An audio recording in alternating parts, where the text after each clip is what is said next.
Electronic dance music, or the underground club music that gained notoriety in the 1990s, has recently resurfaced into the mainstream and has become a global phenomenon. Artists like Tiesto, Deadmau5, and Skrillex have sold out large music festivals and venues worldwide. DJs from various subgenres are following in their footsteps.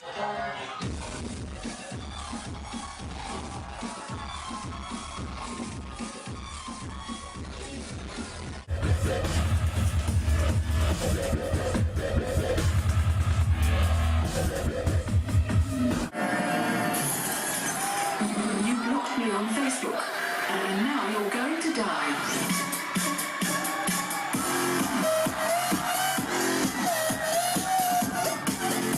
Despite EDM's global status, the latest news of the EDM genre is absent from television, besides random MTV blurbs about the Electric Daisy Carnival. There are also only a few articles in print and digital publications about the latest news, unless it is written post-event about a drug overdose, which ends up resembling a public service announcement and gives EDM a bad reputation.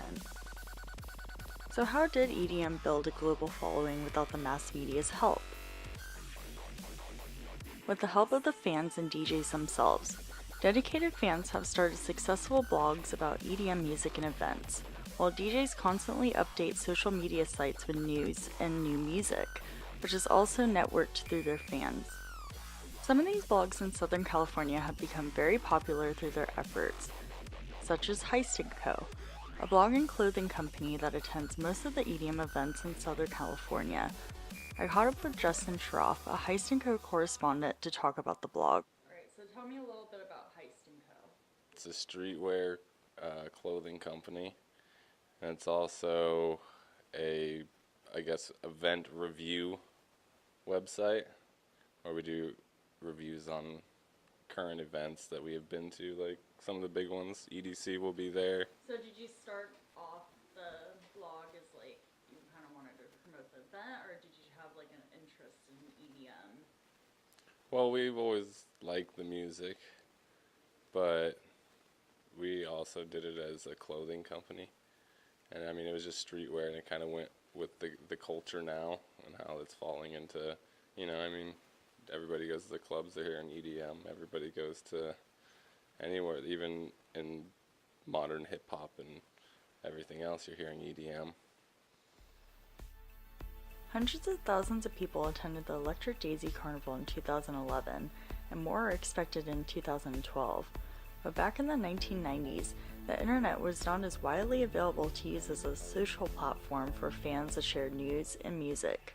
However, thousands of people would still gather to these small raves at inconspicuous locations. Dan Kern is an attendee to these 90s raves and tells us of his experience. How did you find out about raves in the 90s? Well, different from now. We didn't have like Facebooks or social media networks, so we just, it was very ambiguous sometimes.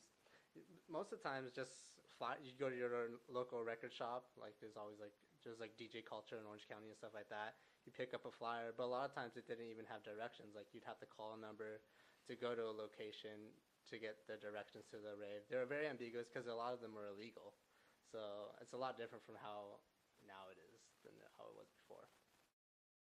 Although the EDM genre lacks official news sources, several fans are willing to take its place and participate in citizen journalism for the music scene. These dedicated fans are the reason for the second, much larger wave of EDM music in recent years. They are actively researching and keeping informed through various means, in order to inform their audience of the latest news.